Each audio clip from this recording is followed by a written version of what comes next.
young man when Sir Kenny was in his pomp. And what are your memories of him as a player? Well, I was born in '63, so when Dalglish came down south in '77, 14, I was obviously very aware of what he'd been doing at Celtic, Scotland, and then of course everyone in the playground was, Dalglish, Dogleash, as some would shout. I mean, he was just a special player. I mean, you've got to remember then, sort of mid to late '70s, there wasn't actually that much football on the television. So I think a lot of your views of Dalglish are maybe sort of slightly, looking back, old footage. And he was just a fantastic player. I mean, I just loved that grit, that intelligence, that guile, that strength backing into players. I mean, he could play a range of positions. I mean, he was best just off a striker, whether it was a Rush, whoever. I mean, he was just a remarkable individual, but just such a fighter as well. I mean, just that huge desire to win. Slightly shy individual, and maybe that's why on the pitch he was just so expressive. I mean, he used to be so slightly, or had a reputation of being slightly moody with journalists, but I think it was shyness, because anyone who celebrates that, who's got the biggest, broadest smile in the world, he just expressed himself so eloquently on the pitch. So remarkable football. I mean, some of the goals, whether it's from range, whether it was the one against Bruges, just the vision, the adventure, but the will to win. I mean, he was the all-round package. I mean, you could say maybe he didn't have absolute blinding pace, but he had pretty much everything else. So you talk about his strength and his backing, and what kind of player? Is there a modern day player that you would compare him to? Well, put it this way: if Kenny Dalglish was playing now, he would be up in sort of Neymar, Mbappe range in terms of value, because of the goals, because of what I would call the emotional leadership.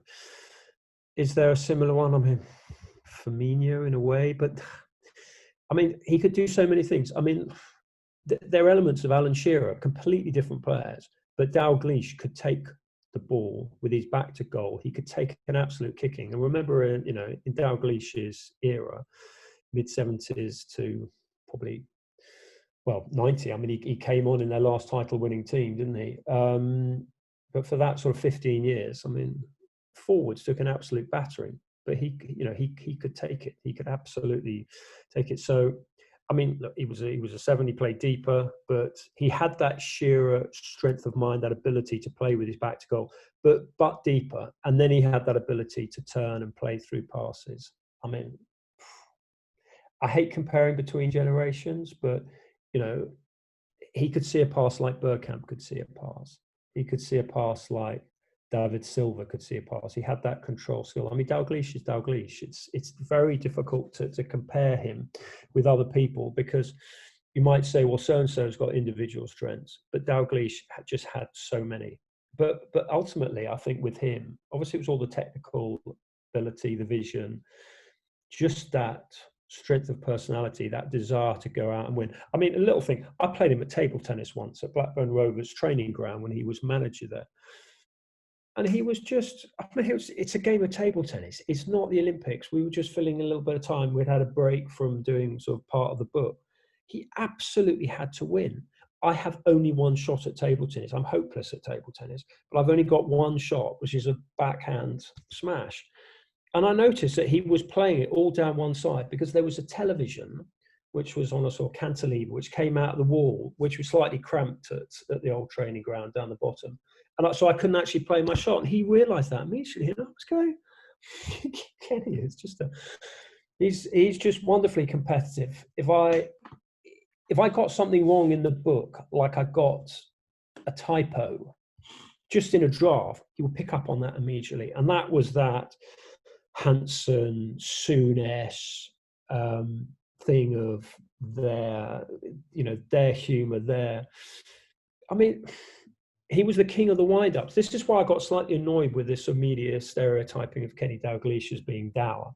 I mean, I went to a restaurant with him, his wife Marina, who's just amazing, Hansen and his wife in Southport, when I was working on the book with Kenny. And we sat down, and Kenny introduced me to the waiter when he came over. Oh, Mr. Dalglish, Mr. Hansen.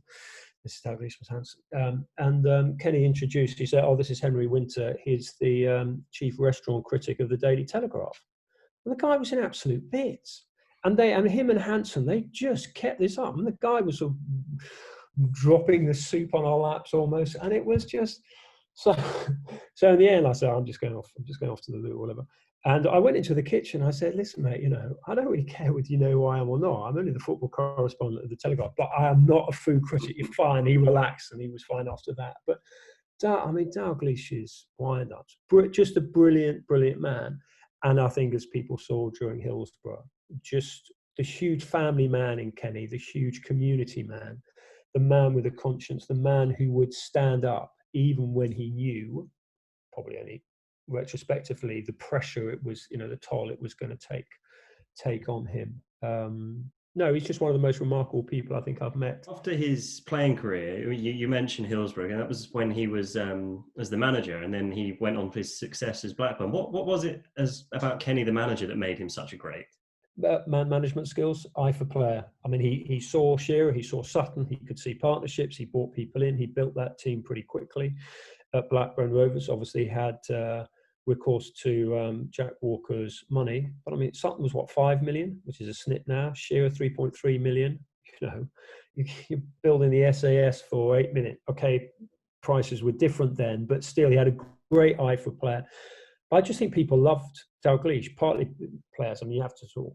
I'm talking as a journalist, but talking to players, they just loved his warmth, but also he could be hard as well. If you weren't delivering, he would tell you. I think they liked the way he played with width.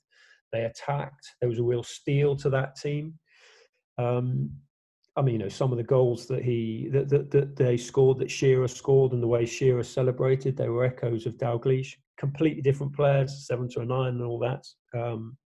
Different players, but I just think man management. I just think he's got such good human skills. If you get a call from Kenny Dalglish, and I don't get them particularly often, but you immediately smile when you hear that voice. Because he normally talks in Spanish or hola, and and he'll have picked up something daft I might have said on the radio or the television or in print or whatever, and he'll say, "What are you saying?"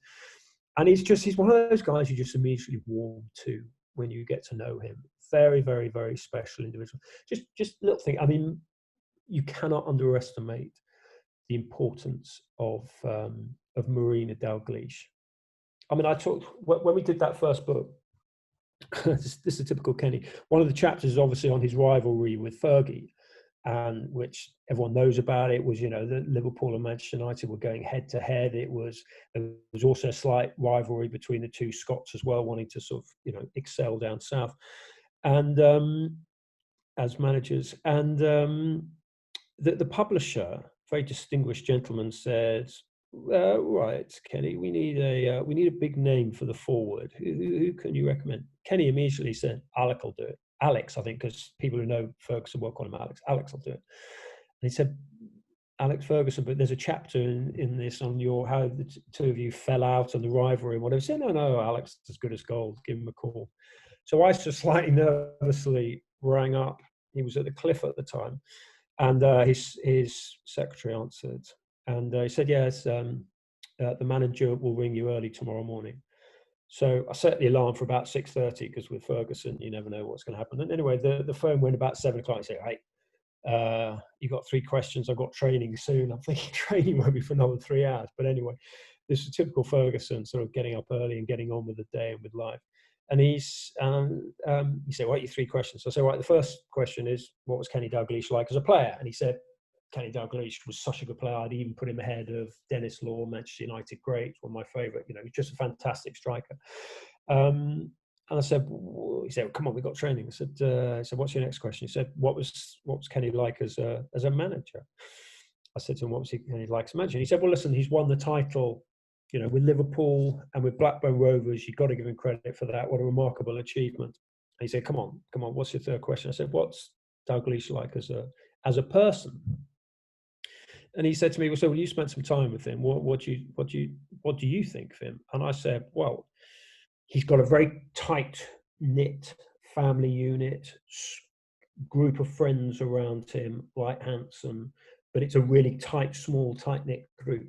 And Ferguson went, you only need 4 people to carry a coffin, and put the phone down. And it was just remarkable. But the fact that Ferguson had agreed, regardless of what he said and the tributes that he made to him, I think just shows the respect that Dalglish has within the game, where even his biggest rival, you know, and the respect that Ferguson had for Dalglish is that the first person on the phone after Hillsborough offering help and support was Ferguson. So I think that's an insight into how Dalglish was and still is revered. I'm glad that you know the public have appreciated the amazing work that he's done, obviously through Marina's charity, but also with the Hillsborough families.